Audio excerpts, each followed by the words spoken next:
we'll wrap up on Chapter 1 material. We've already covered the bulk of Chapter 1. We've just got a few loose ends to tie up. And so we'll do that rather quickly. It won't take too long, maybe half an hour. And then after that, what we're going to do is I'm going to open up the first homework assignment and just kind of go through and talk to you about the different problems. And with whatever time is left after I've kind of discussed each homework problem, we're going to have a study hall. And I prefer that you didn't just get up and walk out of the room. I prefer that you stayed for the duration of the study hall, mostly because I'm having the problem where I've got 5 or 6 students that show up to office hours, and those 5 or 6 students will show up regularly to office hours for the whole quarter.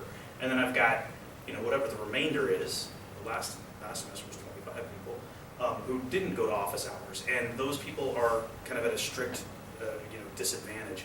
And so I'm kind of hoping to bring a little office hours into lecture, a little bit of the study hall. Because when we go to the drill class, we have work in the lab here, so we have to leave right after class. Yeah, well, I'll schedule different office hours for you guys. We'll talk and we'll figure that out. But anyway, we will be doing a little bit of a study hall today to wet our whistles with homework. Before then, we've got, like I said, some loose ends to tie up. And so, there's a page of notes that we didn't look at yesterday. Not yesterday, Tuesday. So Tuesday we went through the Boltzmann distribution. We showed how the Boltzmann distribution of energies can be used to generate the Maxwell-Boltzmann distribution of molecular speeds. We showed how that distribution can be used to calculate averages of quantities.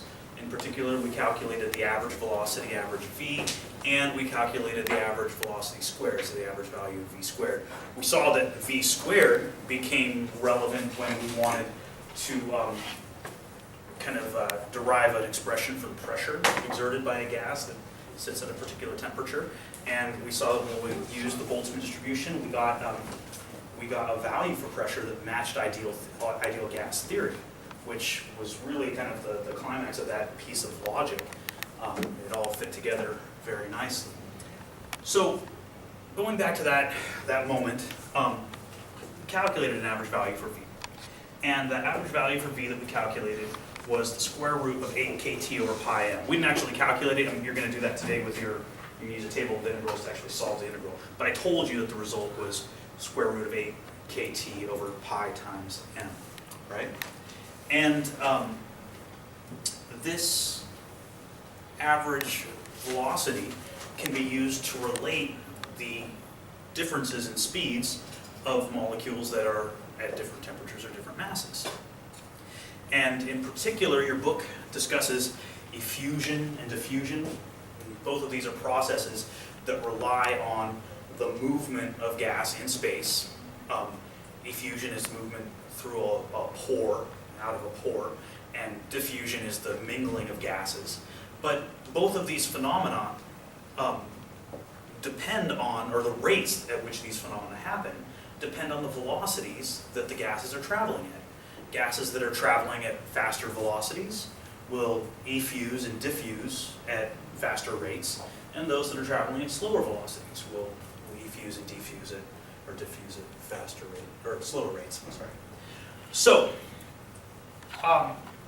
your book in equation 1.19 says that the rate of effusion is proportional to 1 over the square root of the mass. They don't really talk about temperature. We're going to do that in a second. But just looking at the mass right now, all of this equation is saying, it says the rate of effusion is proportional to 1 over the root of the mass. All that equation is saying is that effusion will be dependent on velocity, and velocity is dependent on the inverse root of the mass, right? So the equation we derived for the average velocity had mass in the denominator. So because we have that inverse dependence on the mass, the inverse of the root, for velocity, then also effusion will have inverse dependence on the mass, right? Does that make sense to you? Velocity is, or effusion is determined, rate of effusion is determined by the velocity of the particles. The velocity of the particles is dependent on the inverse root of the mass, because we've got m in the denominator there, right? Similarly, you could write that the rate of effusion is proportional to the root of the temperature, not the inverse root of the temperature, but just the root of the temperature, because we've got temperature in the numerator there. So we kind of summarized the gist of it. Mass goes up, velocity goes down. Temperature goes up, velocity goes up, right? And that's just getting us back to there. And so you can take this equation, you can play around with things. You know, if I asked you a question, you've got one molecule that weighs 1 gram and another molecule that weighs 2 grams. What's the difference in their velocities, or what's the ratio of their velocities? Then you could, take the ratio of that expression and end up finding out that there's an inverse root dependence on the mass. Or I could say you've got a molecule at one temperature and a molecule at the other temperature. What's the ratio of their velocities? And then there's, you take a ratio and there's going to be some dependence on the root of the temperature, or the numerator, right? Some direct dependence on the root of the temperature. You'll see problems like those in the homework or on quizzes. I don't know if they're in the homework, but I'll certainly probably on a test ask you to utilize that equation to talk about the correlation between velocity, temperature, and mass. All right.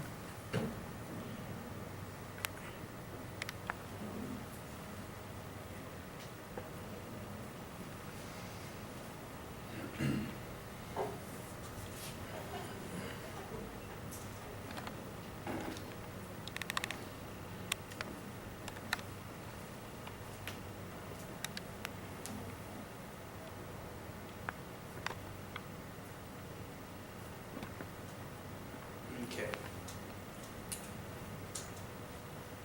So the ideal gas pressure that we calculated, the pressure we calculated using kinetic theory that matched up well with ideal gas theory,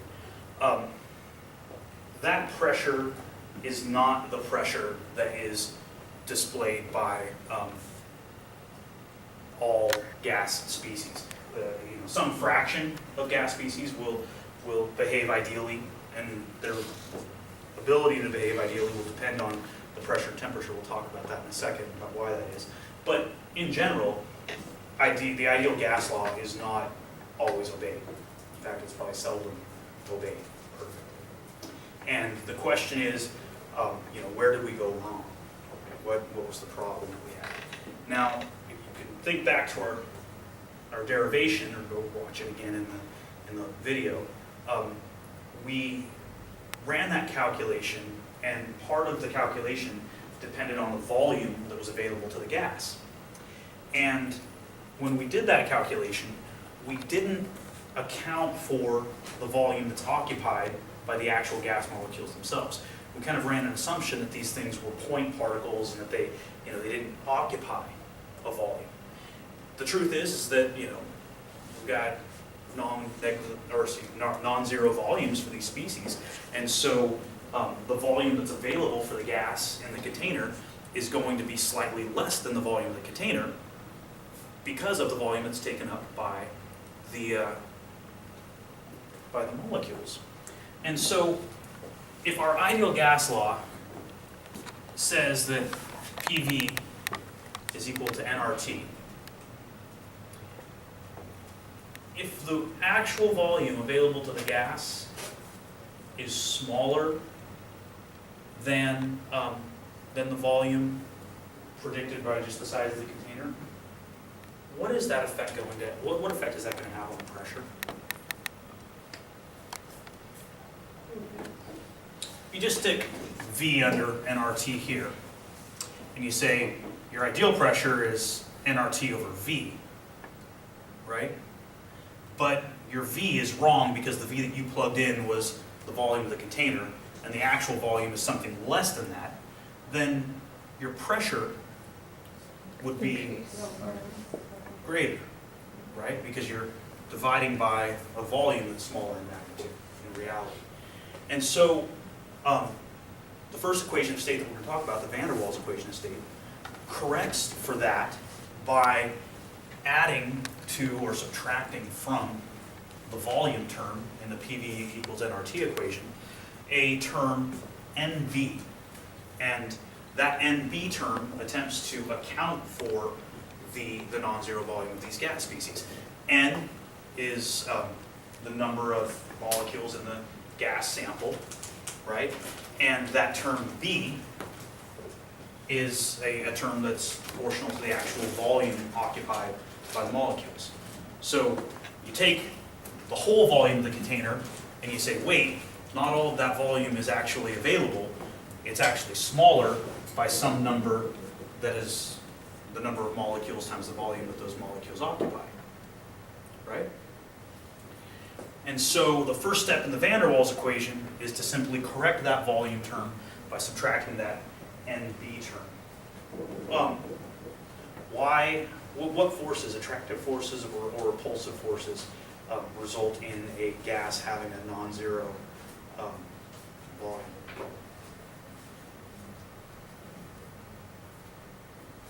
You take two gas molecules and try to shove them together, and at some point you can't collapse them on top of each other because their electron clouds repel, right?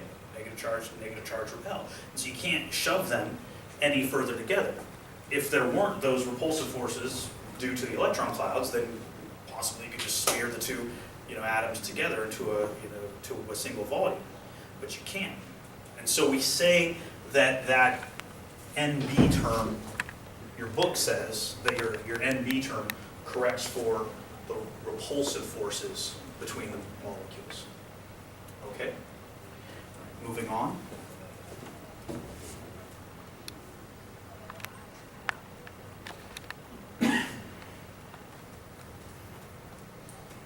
So, same way that repulsive forces in the non-zero volume cause a deviation from ideal behavior, so do attractive forces. And there's a method used by the van der Waals equation to correct for those attractive forces. First of all, let's just get a little image for what's going on in the gas and why we have to account for attractive forces. So, got my big ball of gas, and got particles. They're flying all over the place with different velocities.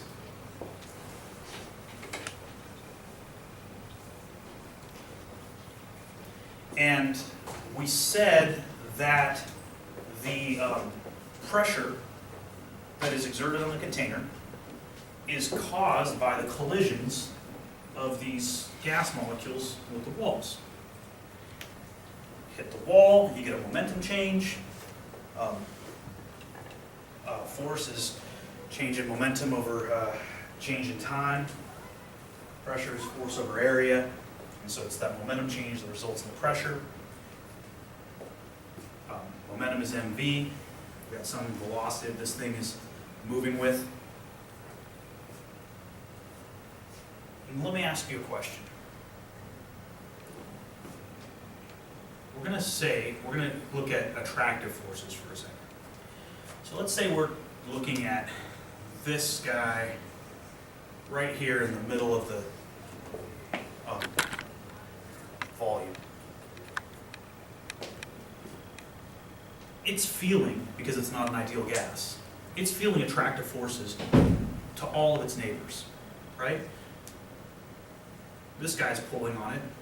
It's got a force in that direction due to the attraction to that molecule. This guy down here is pulling on it. It's got a force in that direction, right? This guy over here is pulling on it. So we got a force pulling it in this direction. And that guy up there is pulling on it. And so we got a force in that direction. This guy is attracted to all of his neighbors, but because of his position inside the volume, the net force is approximately zero, right? It's not going to be absolutely zero. There's lots of local deviations and forces, but in general, for a species on the inside of the bulk, the forces tend to cancel each other out. What about a little gas phase molecule that's sitting over here on the left-hand side and it's about to collide with the wall? it's feeling forces due to its neighbors. Maybe there's a force on it. I should label these forces with F's. Maybe there's a force on it due to this molecule below it. Maybe there's a force on it due to this molecule at the top. And there's a force on it due to the interior molecules, right? Pulling it this way. So it's got a force pulling it up, a force pulling it down, a force pulling it into the bulk, but it doesn't have anything out here on the outside of the container pool. It doesn't have any partners. And so there's a net force, because the force that this interior is pulling on it with is not being balanced by a force from the exterior, there's a net force pulling that molecule back. Sorry, I'm not writing very big, but that says force net. The net force on this molecule that's about to hit the wall is actually acting to pull it back into the bulk of the container. Right? Does that make sense to you?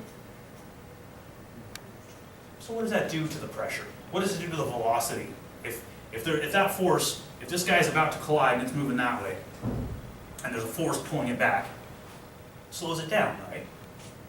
If it slows it down, it's not moving as fast when it hits the wall of the container, and so the momentum change isn't as great, the pressure, the force isn't as great, the pressure isn't as great, the pressure goes down.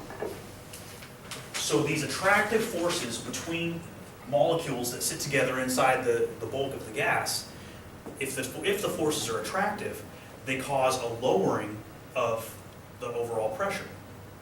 If these were repulsive forces, if the molecules were repelling each other, the opposite would be true, and there would be an increase in the pressure, not a decrease.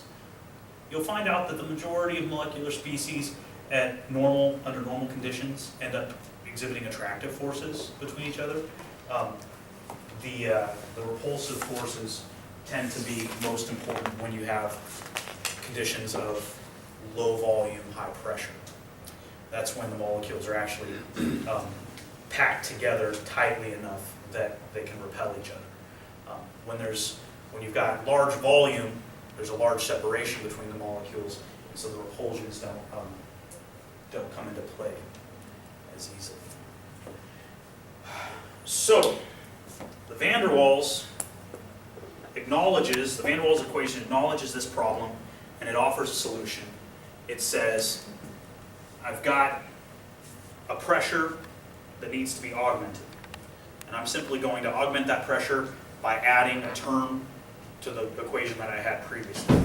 So, after we corrected for the volumes, we have our equation says P is equal to nRT over V minus NB.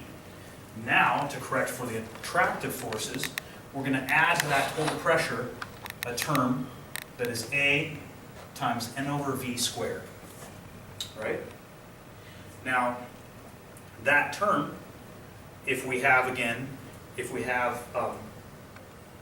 a negative deviation from ideal behavior, this term A will be negative, right?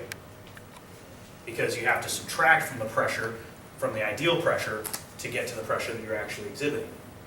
In the case that you've got a positive deviation and the things are repelling each other, the molecules are repelling each other, the pressure will be greater, and that A term will end up being a positive term. Yeah?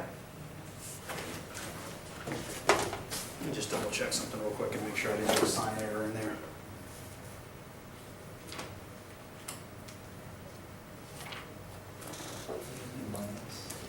Yeah, is it minus? Yeah, I'm it's... thinking conceptually. Oh, it's minus n over... Yeah, it doesn't... Okay, so I was assuming that I'd written the equation correctly. So that's supposed to be a minus. So actually the inverse of what I told you was true. If it's a negative deviation, A will be positive. If it's a positive deviation, A will be negative. I was just looking at the equation and making it work out. You understand that that's why there was a difference there, what I just said? Okay. So again, that on my notes, that's incorrect. That's supposed to be negative. It doesn't matter. It's just a convention of sign. All right. So, why the term n over v squared?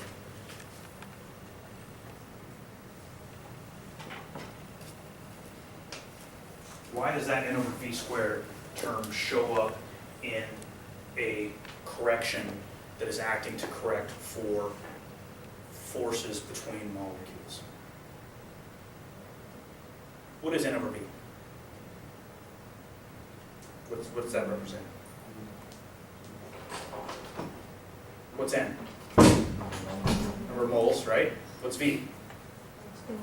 Volume. So n over v is a term that accounts for the amount of species in a given volume. How many of these particles are there? Why would these forces depend on the number of species? Because the forces are generated by the species, right? If I have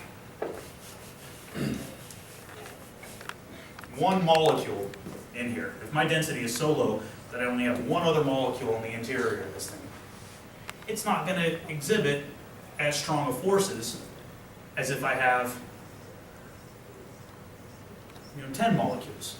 10 molecules will pull more strongly on this thing, decreasing the pressure to a greater extent than will one molecule or two molecules, right? And so when you want to correct this equation for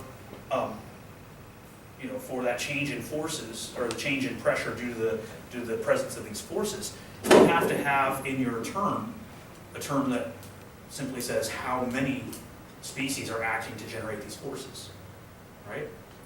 Now,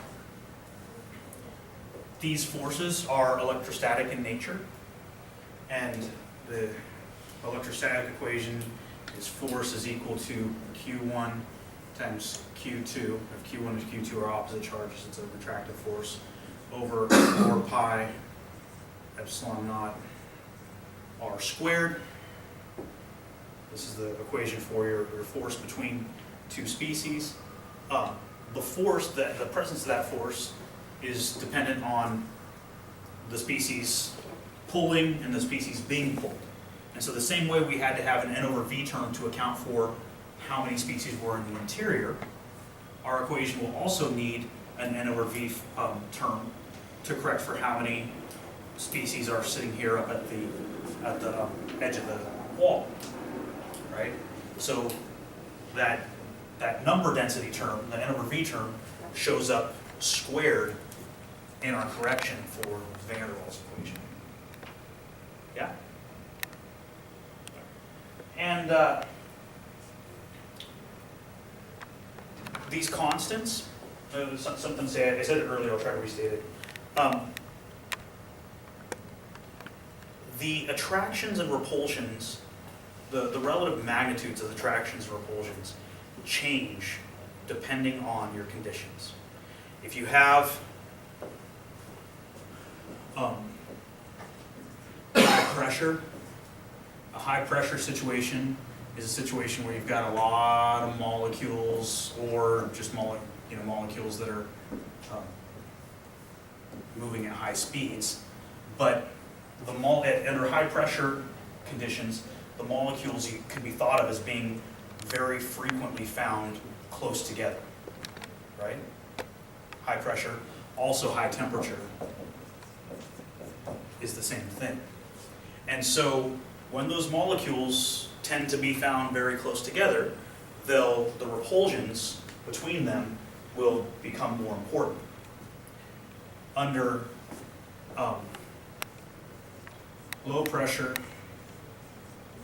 low temperature, you've got a situation where the molecules are either moving very slowly, or there just aren't very many of them, and so they're not getting a chance to bump into each other as often, and so the repulsions between them are not as much of an issue.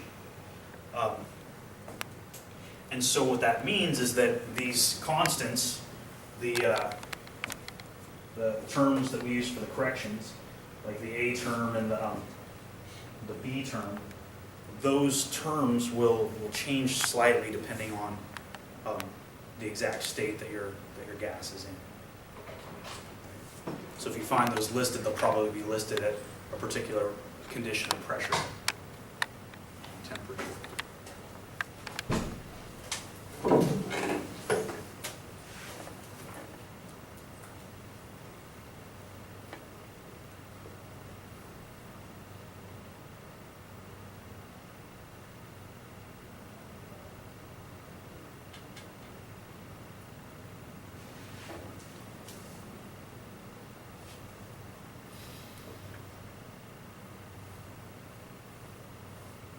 Okay, and so the van der Waals equation is often used. There's another equation that is sometimes used. It's called the virial equation of state. And the virial equation of state basically utilizes something that's called the compression factor.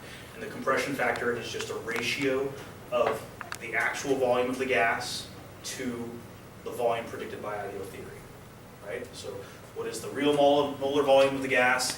What is the ideal molar volume?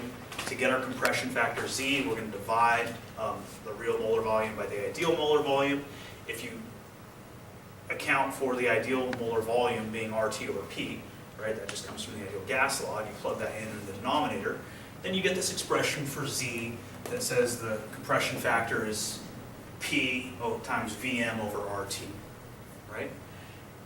If the compression factor is greater than 1 for this, that means that we've got these deviations that cause the pressure of the non-ideal system to be greater, or sorry, the volume of the non-ideal system to be greater than the volume of the ideal system. And so, if you have repulsions, that's again going to cause the volume to be greater, then your compression factor will be greater than 1. If you have attractive forces, that's going to cause the molar volume of the real gas to be smaller than the molar volume of the ideal gas. And so for a situation where attractive forces are dominating, Z is less than 1. If the gas is behaving ideally, it's doing just like an ideal gas would, then your compression factor Z is just going to be equal to 1. And I wrote this question here. I said, Z is going to depend on P and T. Why? Well, we just answered that question when we looked at the ideal gases, right? The magnitude of those forces, the attractive and repulsive forces, change with conditions. If you've got high pressure, you're going to have more repulsive forces. If you've got high temperature, you're going to have higher repulsive forces. And the inverse is true with low pressure and low temperature. Repulsive forces aren't as dominant. So, now we're going to throw a little bit of math at you. This isn't math that you need to be prepared to do on an exam, don't worry, but just for the sake of seeing where it comes from. When there's a number that you kind of know what it is, but it's you don't have it pinned down, oftentimes the physicist will express that number or that thing in terms of a series expansion. And the virial equation of state expresses the compression factor in terms of a Taylor series and uses that to kind of, I guess, force the equation of state to fit the observed behavior. So our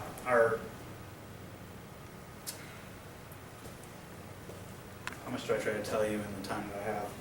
That's the question. It turns out that with a series, if you add a series, if you include enough terms in the series, you can get as close as you like to the actual number that's experimentally determined. And so for our Z term, for our compression factor, our series starts with 1. Now, if the thing is behaving ideally, then Z is 1. Right, the ratio of the two volumes are equal, the two volumes are equal, and so the ratio is equal to 1. And so if everything's going as planned, we only need this one term of the series, and that form Z will yield the behavior. If you don't have ideal behavior, you start to need to include these other terms in the expansion. The most important term in the expansion is the first term, the B over V term. And that's because it's going to be much larger than the c over v squared term, right? Divide by v or divide by v squared. And if you've got a z that's greater than 1, the first term in this series expansion is going to have to be positive, right? Because